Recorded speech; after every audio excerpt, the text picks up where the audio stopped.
Hey, what's up guys? Welcome back. Kellen here with Droid Life. So earlier today we did a quick video on 5 reasons why we thought the HTC One M8's camera was better than that of the Galaxy S5's. But we told you at the time we'd do the opposite and give you 5 reasons why the S5's camera is probably better than the One M8. So you could probably guess at least what the first one is, but let's just bust into these right now and talk about these 5 reasons. So again, the first one you probably guessed it, but it's picture resolution here. So the camera on the Galaxy S5 is capable of taking 16 megapixel photos, and the One M8 takes 4 megapixel photos. While HTC is calling them ultra pixel, it's 4 megapixel. So you can see in here in picture size, you can go up to 16. I'm running at 12 right now. You could go to 9, you could go to 8, you could go to 6, and all the way down to 2.4 megapixels. So you can really adjust picture size here. And customization is also another deal we'll get into later. But it's kind of a big deal when you're taking photos, especially if you want to do any editing or zooming or something like that after the fact. You're really talking about details when you get into photos that are this large. So if you take this photo of a planter that I took a picture of earlier, and this is only 12 megapixel, by the way, this is not 16. So as you start to zoom, now on the One M8, you would already be losing all sorts of detail at 4 megapixels, but at 12 megapixels, you can see we can get pretty close to this photo and we're not really losing much here. You know, things are starting to get not quite as sharp. You might be losing a tiny bit of detail, but you can't even zoom in this far on the One M8 in photos. They block you from going this far because it'll just turn into a blurry mess at 4 megapixels. So you can see I finally got stopped there, but the photos here, you can zoom, you can crop, you can focus on an area, you can take a small piece of something and cut it and it'll still look probably pretty good because you can get up to 16 megapixels. So resolution, huge deal. And you know, we've talked about this enough, but you guys get it. And that's sort of the reason right there. The second thing we want to talk about is the single sensor here on the back. So you guys know with the HTC One M8, it's got this mode called U-Focus.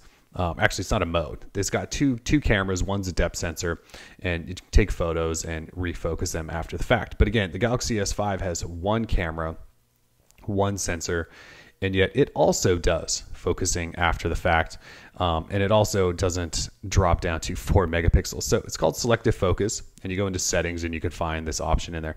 And essentially what you do is take a photo, and it is a little bit slow and you have to select the mode, which is kind of, you know, a nuisance.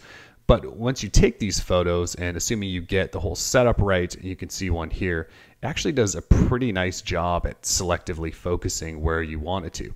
So if I go in the editor here, you can see it's on near focus right now. So if we switch over to far focus, you'll see it'll then take the focus off the bird feeder and sort of refocus on the back, or you can toggle that on and off. And it does this really good job of grabbing detail around the bird feeder. So with HTC One M8, you guys have seen pictures that I've done, but like, I took a picture of a glass of beer at one point and did U-Focus, and the top of the beer was just completely off-centered and pixelated, and it was just kind of a mess. You can see here with the Galaxy S5, it does a pretty good job at finding edges and really adhering to those and doing a nice job. Now, you don't get all the capabilities here as you do with U-Focus, but it still does a pretty nice job. And again, you're not losing all those megapixels in that resolution. So the next thing we want to talk about is the camera UI and the sort of comprehensive photo and video settings that are involved here. Now, when we talked about the M8, we loved its sort of simplistic design, but if you want more features than your mind can probably handle, Samsung's got those. You can see in here there's burst shots and picture stabilization, face detection, and metering modes, and flash and timers, and storage changing, and remote viewfinders, and white balance and exposure values.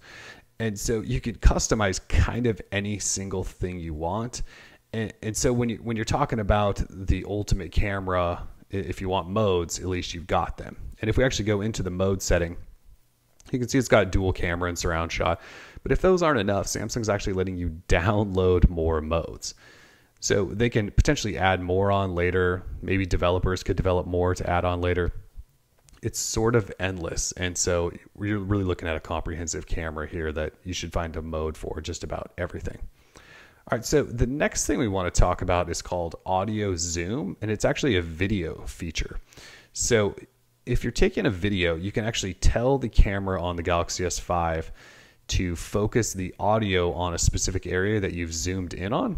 So if I get out of this video, and it's just a mode in settings like everything. So it's called audio zoom. And if we turn that on, you can see right here, it says while recording, zooming in on an object will amplify sound from that area and diminish the surrounding sound. So you can imagine if you were at a concert or something like that, and you were, in the middle of the crowd, and you didn't want all the noise around you, but you wanted to say focus in on the stage or something to get more of the sound coming from there. You could essentially do that. You could start video, zoom in on the stage, and then it would hopefully focus audio on there. So it's kind of an interesting trick. I haven't been able to test it all that much, but you can see how it could come in handy from time to time. The last one and fifth and final we want to talk about is customizing the UI. So the camera UI, again, it's not quite as clean and neat as HTC's, but it's also a little bit more powerful. So on this left bar over here, the 3 middle options can actually be customized. So you can have them be whatever you like. So any of these options that are in the settings menu can be grabbed and dragged over, and then they can be essentially hot swapped. So, if you want selective focus over there, you could have a toggle for that. Obviously, I have one for my megapixel count. There's an HDR toggle. You could change to have location tags toggled on and off. You sort of get where we're going here, and it's a nice feature because it allows you to make the camera what you want it to be rather than what somebody else wanted it to be. So cool ideas. And that's pretty much it. Those are the 5 reasons we have so far that the Galaxy S5 camera is a step above the HTC One M8. So we'll let you guys sort of debate between the two on which you think is better. And for now, we are Droid Live. We're out. Peace.